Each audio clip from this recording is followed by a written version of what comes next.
KW Continente presenta los análisis y comentarios del ingeniero José Isabel Blandón y Fernando Correa. Estamos de regreso con más informaciones y vamos a hablar sobre el tema internacional con los comentarios del ingeniero José Blandón Castillo. Y ingeniero, hablábamos sobre esa protesta que se registró el día de ayer en Perú, pero también las declaraciones del presidente de Brasil, Jair Bolsonaro, que ha llamado que los brasileños tienen que dejar de ser, esta fue la palabra que utilizó, maricones y enfrentar al coronavirus. Así anda el mundo. Ingeniero, buenos días. Buenos días, José Luis.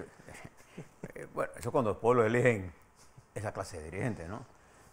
Me parece una falta de respeto al pueblo brasileño dirigirse así, pero les voy a proponer algo. Debemos decir un par de palabras iniciales. Quiero aprovechar el arranque de esta mañana para enviar mi solidaridad, mi voz de aliento, a nombre de todo nuestro colectivo, a los hombres y mujeres del campo, de nuestra provincia, que fue duramente afectado por este mal tiempo que ocasionó el paso por Centroamérica. Dice que la tormenta no nos pegó a nosotros directamente, fue el coletazo, que creó grandes problemas en la provincia de Chiriquí, en Bocas del Toro, en la comarca Nove Buglé, en áreas de Veraguas, en áreas de diferentes partes del país. A esos hombres y mujeres que todos los días de Dios se levantan para meter sus manos en la tierra, producir los alimentos que nosotros comemos. A ellos, mi palabra de aliento a nombre de nuestro colectivo y nuestro deseo de que tengan las fuerzas necesarias. Ellos han demostrado en todo momento esa capacidad. Con todo y pandemia han estado produciendo. Con épocas tan tristes como la caída de los aranceles, donde el luto se sentía, la tristeza en el campo.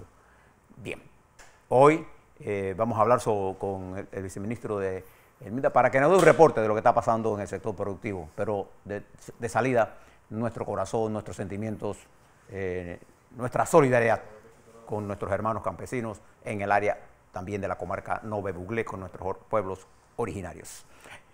En segundo lugar, yo les propongo que les voy a dividir esto en 4 temas centrales para que podamos enmarcarlo dentro de la situación nuestra. El primer tema que quiero hablarles es sobre el tema del COVID mundial y cómo el COVID nacional entra en ese proceso de dinámica del virus a nivel global y en la dinámica del virus a nivel nacional. Es una cosa que lo tengamos ahí. 2, quiero hablarles sobre los acontecimientos de Perú, pero más que la parte noticiosa, explicarles y compartir con ustedes la información para que ustedes hagan sus propios juicios cuando la avalancha de información destruye la institucionalidad, en qué queda un país y las consecuencias de eso. Quiero hablarles de lo que pasó en las reuniones del sudeste asiático, en donde se discutió el problema comercial, que de una u otra forma pasa por nosotros, por el canal de Panamá. Una parte de ese sudeste asiático pasa sus barcos por el canal de Panamá. Si usted quiere verlo, todos los días aparece ahí en cualquier área del canal de Panamá y mire los barcos y mire las banderas de los barcos. Las que aparecen atrás, porque a la bandera va ahora solo la panameña. Antes, recuerde que antes de los tratados Torrijos-Carter era la bandera norteamericana y después hubo un acuerdo para que pusiera la panameña. Bueno, ahora es solo la panameña y la bandera del buque de origen. Y lo que está pasando en los Estados Unidos. Son 4 cosas que le quiero plantear. ¿Por qué? ¿Por qué es importante lo que pasa en los Estados Unidos? Porque a nosotros nos interesa realmente quién es el presidente de los Estados Unidos. No, porque los Estados Unidos es una potencia mundial. Y ayer, para mi sorpresa, jamás pensé ver a los Estados Unidos en esta situación. El secretario de Estado de los Estados Unidos, al preguntarle qué va a pasar con la transición, en un acto de ignorancia absoluta a la realidad de su país, contesta, bueno, vamos a hablar de la transición del segundo periodo del presidente Trump, ignorando los hechos. Entonces uno se pone a preguntar, ¿este secretario de Estado es el que le exige transparencia al proceso electoral de América Latina y del mundo? Insólito lo que pasó ayer, increíble. Yo les recomiendo que miren lo que ese hombre dijo y lo que hizo el secretario de Justicia de los Estados Unidos, cuando ellos hablan de la politización de la justicia. ¿Qué está haciendo el secretario de Justicia de los Estados Unidos? Politizando la justicia de los Estados Unidos. Y es un ejemplo peligroso para el mundo, pero además retrata a un Estados Unidos que nosotros no estamos acostumbrados. Y duele, de verdad. ver a un amigo estratégico en la situación en que se encuentran los Estados Unidos. Le hablo de eso ahora. Bien, comienzo con el COVID.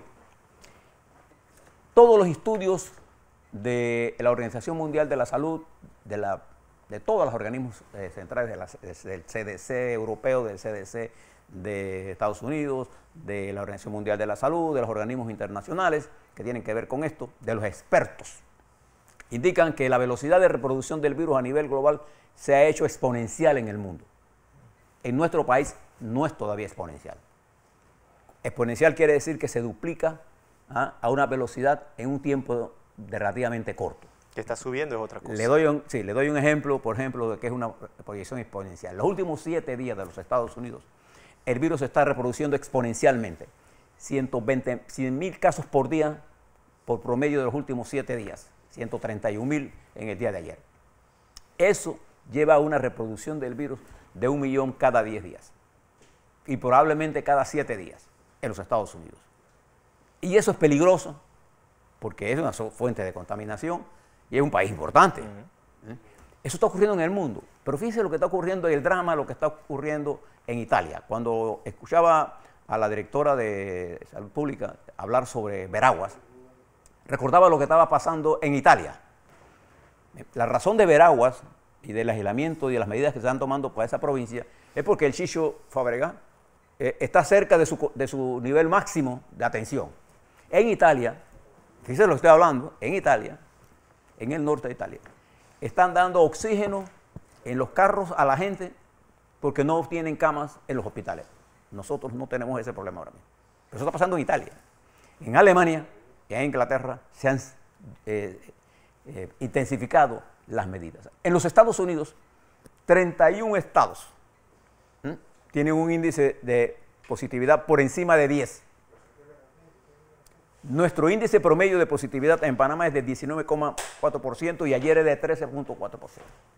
Eso es demasiado alto. Entonces, observen la reproducción del virus. Miren lo que está pasando en Brasil, donde el presidente de ese país no solamente ignora las realidades internacionales, sino cómo se refiere a su país. Sí. La pregunta sería, ¿cómo llegó Bolsonaro allí? Bueno, Bolsonaro llegó a ese poder por una conspiración que se montó desde la Corte Suprema de Justicia y desde el juez Sergio Moro, que unido a los medios de comunicación brasileños, le dieron un golpe de Estado a Dilma Rousseff e inhabilitaron a Lula da Silva e empujaron la candidatura del señor Bolsonaro, un capitán oscuro de las Fuerzas Armadas de Colombia, sin ninguna experiencia para gobernar un país del tamaño y la importancia geopolítica de Brasil. Ahí está el resultado. Incluso decir, ingeniero, que todos vamos a morir un día. Algún día vamos a morir. Y esa irresponsabilidad que él intenta, porque cuando uno imita, es peor que él quiere imitar a Trump. Eso que él está diciendo de que los brasileños deben dejar de ser maricones, es un discurso altamente prejuiciado. Su prejuicio contra y su homofobia se reflejada allí. ¿Quién ha dicho que los homosexuales son los que más se contaminan? A ver, ¿dónde saca él eso? Porque para él, el ser homosexual es término de un hombre cobarde, un hombre flojo, un hombre perverso. Él tiene otra mentalidad. Pero en esa expresión no solo está la vulgaridad. ¿Cómo un presidente de una nación, de un país tan importante, se expresa así? Esto ha producido, el coronavirus está botando todo lo malo del país. En el coronavirus, a nivel global, ha demostrado el virus una velocidad de reproducción mayor ahora.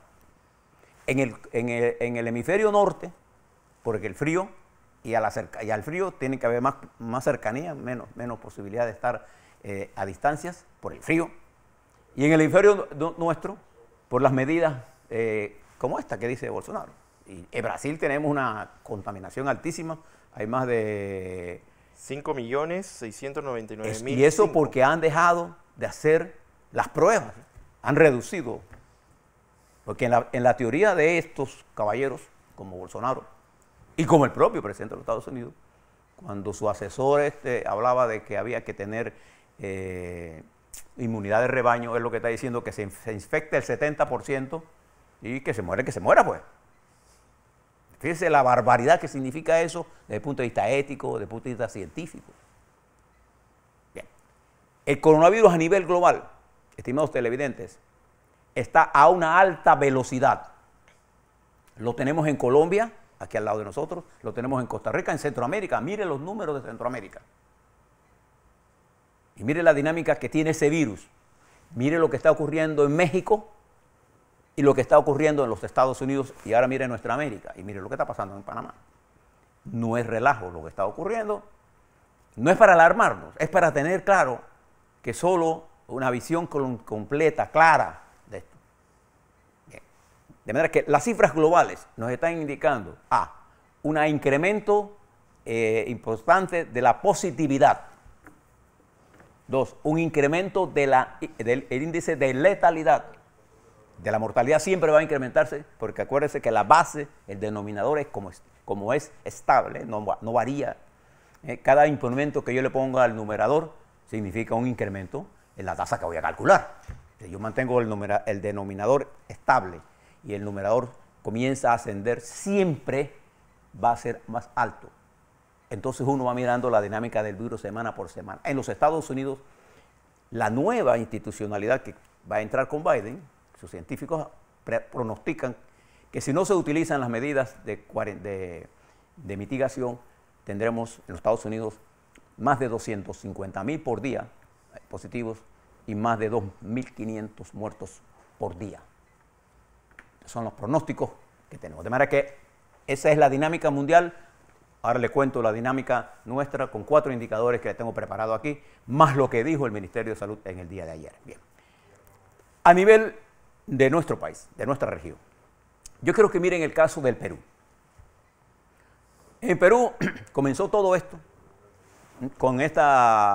porque todo se originó en una nueva arma que se descubrió por parte de quienes querían eliminar a las fuerzas más progresistas del continente o a quienes discreparan por cualquiera sea la razón.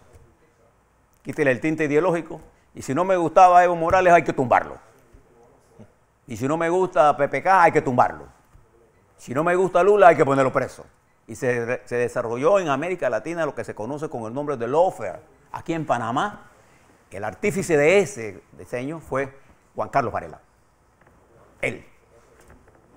O sea, el lawfare se aplicó en Panamá con la complicidad del Consejo de Seguridad de este país y de la Procuraduría General de la Nación y de un sector de la Corte Suprema de Justicia y de los medios de comunicación, porque no puede haber esto si no hay un apoyo de los medios de comunicación. Y que a la final el daño se lo hacen al país.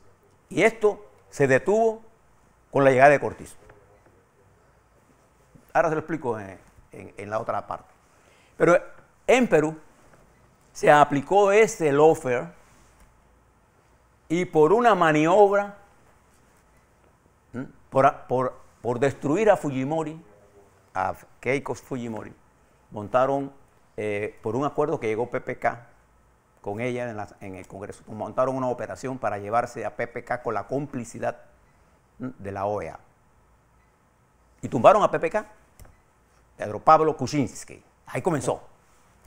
Y entonces entra Perú en una especie de situación en que se encuentra ahora.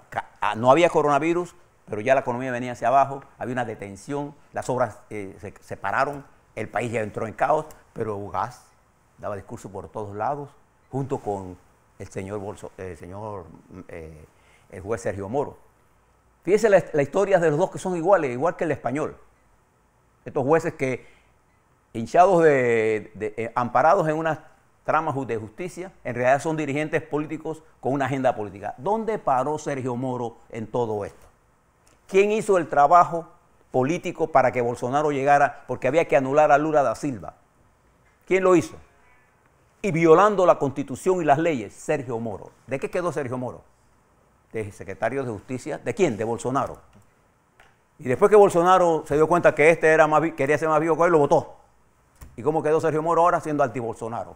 ¿Y qué hicieron los medios? Le sacaron la tabla parcialmente a Bolsonaro. ¿Y qué sigue haciendo Bolsonaro? Lo que no sabe hacer. No gobierna. En Perú, la crisis ha llevado a tal caso que llegó Vizcarra, sin apoyo popular, atacó violentamente la Asamblea, se montó sobre la teoría de destruir la Asamblea Nacional Peruana y la Asamblea lo intenta juzgar, pero Vizcarra se convierte en un problema para la ultraderecha peruana. Y ahora, en conspiración con una asamblea como esta, se monta una operación que da como resultado que el lunes, sin que nadie se diga nada, la OEA no ha dicho esta boca mía, los Estados Unidos no están mirando para nada. En los Estados Unidos no hay gobierno. Todo el gobierno de Trump está atrapado en el empecinamiento de él, de que decir que él ganó cuando él perdió. Y que hay fraude. Entonces, esto ha dejado las manos libres a los lobos. Y ha dejado a los Estados Unidos en la misma complicidad. Porque lo que hay en los Estados Unidos no se diferencia de lo que está pasando en Perú. Fíjese lo que pasa ahora. El presidente actual del Perú, un diputado cuyo nombre, ahora yo lo conté por aquí, Manuel Merino, ese diputado tiene más de 50 denuncias de corrupción. Es el presidente del Congreso. Es el presidente, pero ahora es presidente de la República. Y en el gabinete que forma ayer, 4 de los miembros del gabinete, adivine de quién son. De Keiko Fujimori. Que era el que estaba preso. Y que salió por una... Entonces vuelve Perú a ser atrapado por el lawfare, ahora en manos de los pandilleros que ayer dirigieron la Asamblea. En la Asamblea de Perú, en el Congreso del Perú, se encuentra atrapado. Ahí hay casi la mayoría de los diputados, desde la época de Montesinos, que se compraban y vendían diputados. Entonces Perú, que fue impulsado por el lawfare, por los medios de comunicación y por un juez que se llama Ugaz, lo metieron en este torbellino. Y ayer, en el Perú, ya le llamo la atención para que miren las manifestaciones. Uno siempre, cuando mira las manifestaciones, aprenda siempre que las manifestaciones son los que digan sus pancartas, no el número de gentes. Había miles de personas protestando en todo Perú, miles. Sí. Pero lo curioso de Perú es que cada manifestante tenía su cartel. Uno por cada cosa. Sí, cada cual tenía una razón para protestar. Y lo curioso es que la sumatoria de todas esas razones eran ciertas. Pero así está defragmentado el Perú. ¿Perú necesita una nueva constitución? Sí. ¿Perú necesita una nueva dirigencia política? Sí. ¿Perú necesita una reestructuración de los partidos políticos? Sí. Todo está protestando ahí. A diferencia en Chile, que el Chile llegó unitariamente a una convicción, las masas, que sobrepasó los partidos en Chile. Y el presidente Piñera no pudo manejar esta situación y ahí no hubo el lawfare. Ahí lo que hubo es una falta de entendimiento entre la dirigencia política y la lectura que debía hacer para entender lo que su pueblo quería. Unos 4 centavos de aumento generaron hoy el camino a la reforma constitucional. ¿Qué es lo que Chile necesita? Una nueva estructura política para adecentar todo el sistema. Entonces en Perú, ¿qué ha pasado con todo lo que la gente en las calles, los militares se replegaron? El resultado es que en el mundo internacional de las finanzas, Perú entra en la lista de alerta roja. Va a haber más pobreza, ahí está la pandemia, y quienes van a dirigir esto no tienen la capacidad para hacerlo. Esto es cuando usted destruye la institucionalidad de un país. Perú es el reflejo más claro, y Brasil, de a dónde el lawfare, en combinación con medios de comunicación, con redes sociales montadas para eso.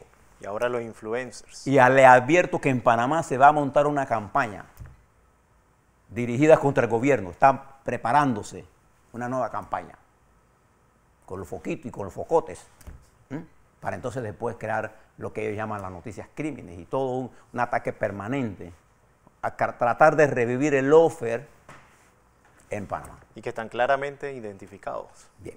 Fíjese esta situación y manténla en la mente. ¿Cuál será el camino de Perú? Nadie sabe. El camino de Perú va a ser la inestabilidad y como consecuencia el incremento de la pobreza y la destrucción. Una estructura quebrada por la mentira, permanentemente. Alan García se suicidó. O sea, mire el drama de Perú. Téngalo en la mente. A esta gente tampoco, ingeniero, les interesa lo que está sucediendo, porque hacer todo esto en medio de la pandemia es importante, poco importa. Ellos no tienen el país como meta, ellos tienen como meta su objetivo. Su objetivo, que es con el poder para hacer lo que ellos les dé la gana. Es una partida de truanes los que dan este golpe de Estado. ¿Dónde está la OEA? Mientras eso ocurre en Perú, en Bolivia, que hace un año le dieron un golpe de Estado al país que tenía menos corrupción de lo que ellos decían, pero montaron una campaña contra Evo Morales y lo tumbaron. Hoy entra Evo Morales a Bolivia, recibido como un héroe, y hoy está en su pueblo Ocro, recibido por su pueblo. Y en Bolivia, el desarrollo con Evo Morales de Bolivia fue extraordinariamente bueno. Si usted quiere, mire los números. No opine sin mirar los números. No opine porque alguien, un juez, porque Ugaz dice tal cosa de Evo o porque el señor Almagro dice tal cosa. Vea los números.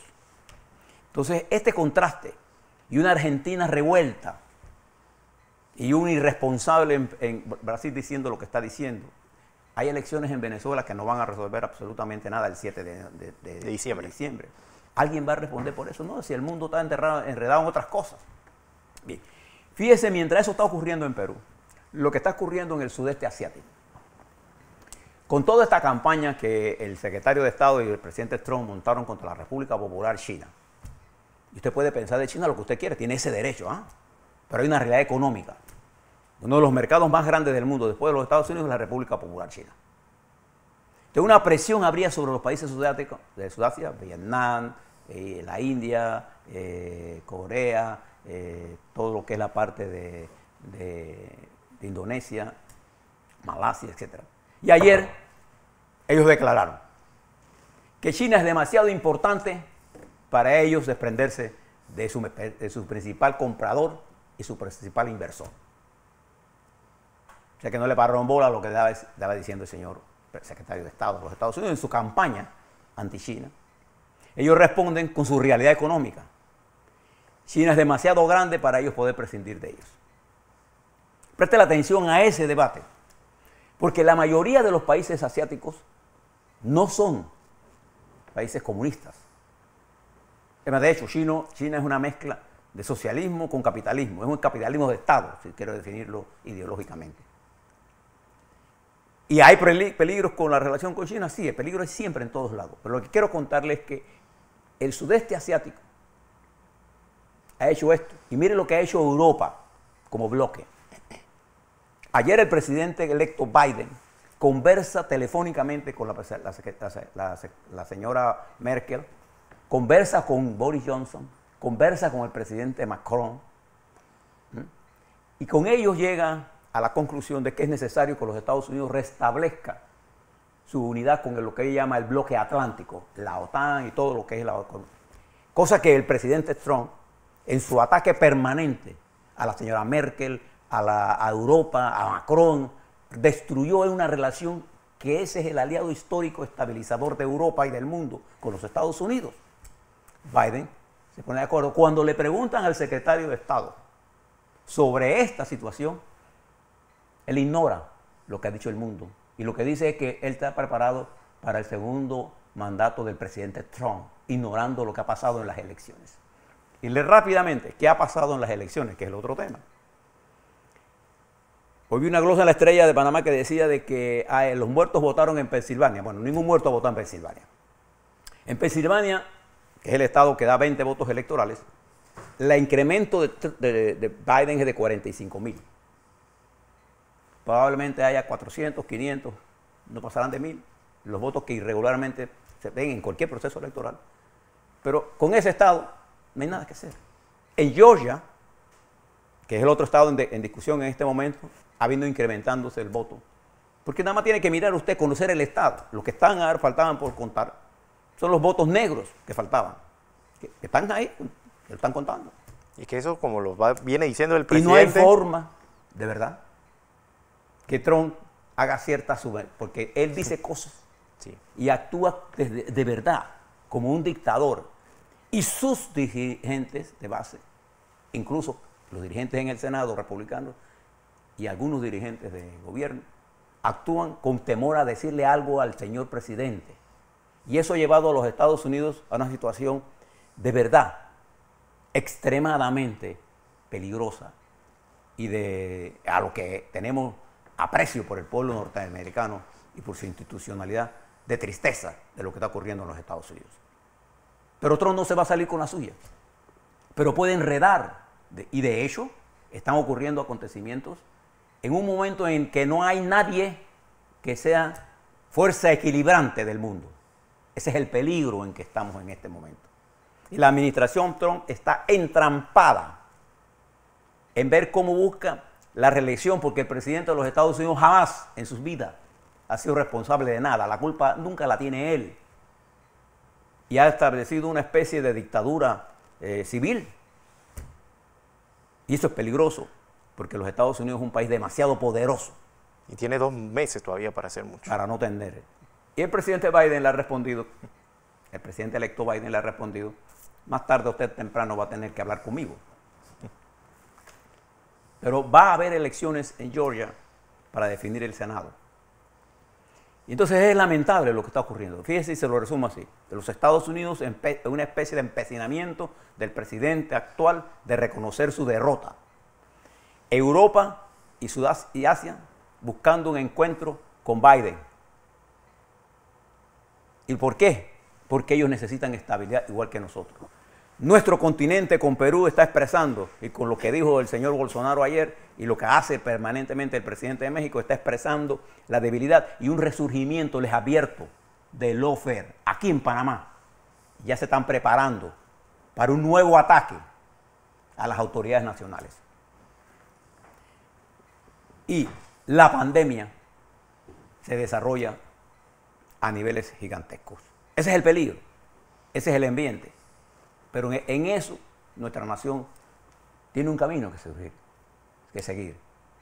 Nosotros somos, nos sepamos o no lo sepamos, el ombligo conductor de 2 masas de océanos que son importantes para el mundo, tanto europeo como el sudeste asiático, como los Estados Unidos, como el Suramérica y como Centroamérica.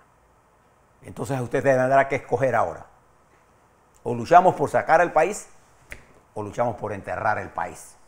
Y en eso tenga usted plena seguridad que los ricos siempre quedarán bien parados. Los que vamos a quedar sacrificados somos la clase media, los pobres de este país y los más pobres de este país.